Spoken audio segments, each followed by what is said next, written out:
এবার পাউরুটিগুলোকে আমি টুকরো করে কেটে নেব, ছোট ছোট টুকরো করে কেটে নেব।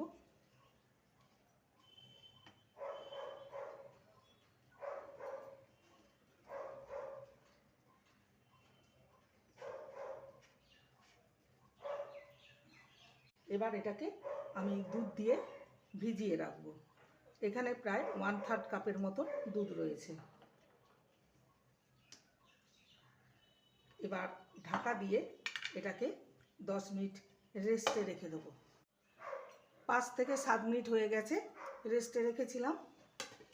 এবার এটাকে একদম মেখে নিতে হবে। এবার হাত দিয়ে মেখে নেব। সোপ করে নিয়েছে দুধ দেওয়ার ফলে। এবার এখানে 4 টেবিল স্পুন আমি ময়দা নিয়েছি, এটা দিয়ে দেবো।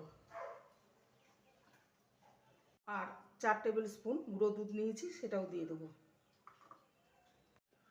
এবারে দিয়ে দেবো 1/2 টিস্পুন বেকিং পাউডার, তার থেকেও কম 4 ভাগের 1 ভাগ বেকিং সোডা।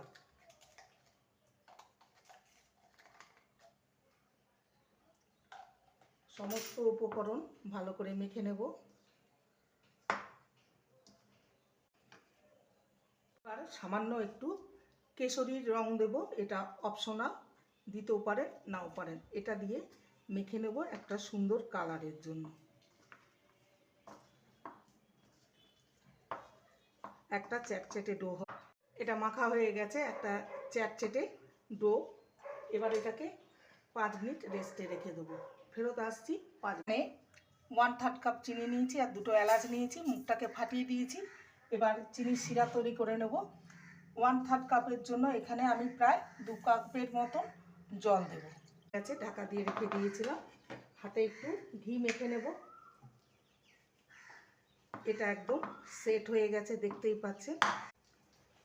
এরকম একটা মিষ্টি তৈরি করে লো ফ্লেমে একটু ধৈর্য ধরে মিষ্টিগুলোকে ভাজতে হবে।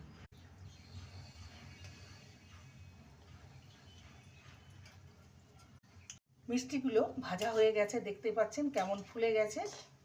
এগুলোকে একটি পাত্রে তুলে গ্যাসে চিনির রসটাকে বসিয়ে দিয়েছি একটু গরম হওয়ার জন্য।